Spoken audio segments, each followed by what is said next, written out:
বৈষম্য বিরোধী আন্দোলন একদিনে তৈরি হয় নাই। শেখ হাসিনা বিরোধী আন্দোলনের 17 বছর এই দেশের মানুষ আন্দোলন করেছে, সংগ্রাম করেছে স্বৈরাচারী সরকারের বিরুদ্ধে। তার ধারাবাহিক আন্দোলনকে সামনে রেখে এই ইউনিভার্সিটি থেকে কুঠা বিরোধী আন্দোলনের যাত্রা শুরু হয়েছিল। সেই আন্দোলনে গর্জে উঠেছিল সারা বাংলাদেশের মানুষ, সারা বাংলাদেশের ছাত্র জনতা। এই আন্দোলনে কেউ একক দাবিদার নয়। এই আন্দোলন সারা বাংলাদেশের ছাত্র জনতা দলমত নির্বিশেষে স্বৈরাচার হাসিনা বিরোধী আন্দোলন হয়েছিল। এই বৈষম্য বিরোধী আন্দোলনের রূপ দিয়েছিল। আজকে এই বৈষম্য বিরোধী আন্দোলনের ধারাবাহিকতা স্বৈরাচারী শেখ হাসিনা ঘোষণা দিয়েছিল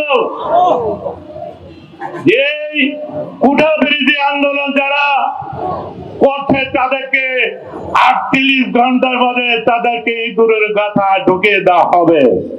কিন্তু কিছুদিন আন্দোলনের পরেই এই বিশেষ বৈষম্য বিরোধী আন্দোলনের নেতৃত্ব যারা দিয়েছে সার্জিস নাহিদ আরো যারা ছিলেন তাদেরকে গ্রেফতার করে ফেললো। গ্রেফতার করে কি করলেন? এই ডিবি হারনের মাধ্যমে তাদের মুখে ঘোষণা দেওয়া হলো যে আমাদের দাবি দেওয়া আমরা পেয়েছি। আপনারা ছাত্র ভাইরা যত সকল সরকারি আধা সরকারের ভার্সিটির স্কুল কলেজের আন্দোলন আপনারা বন্ধ করেন। সেই সার্জিস নাহিদরা এই কথা বলার পরে আন্দোলন প্রায় স্থগিত হয়ে গিয়েছিল। সেই মুহূর্তে আমাদের দেশ নায়ক তারেক রহমান আমাদের বিএনপি নেতা কর্মীদেরকে নির্দেশ দিয়েছিল যে এই বৈষম্য বিরোধী আন্দোলনের নেতা কর্মীদের পাশে থাকার জন্য যদি তাদেরকে সহযোগিতা না করা হয় তাহলে স্বৈরাচারের পতন হবে না।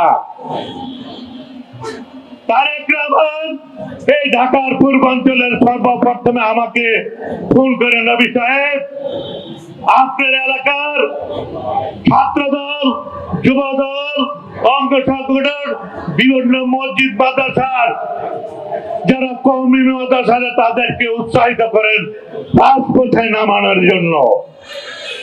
আমি সর্বপ্রথমে আমার যাত্রাবাড়ি থানার বিএনপি ছাত্র দলের অঙ্গ সংগঠনের যাত্রাবাড়ি ছাত্র দলের নেতাদেরকে নির্দেশ দিয়েছিলাম তোমরা রাজপথে নেমে যাও।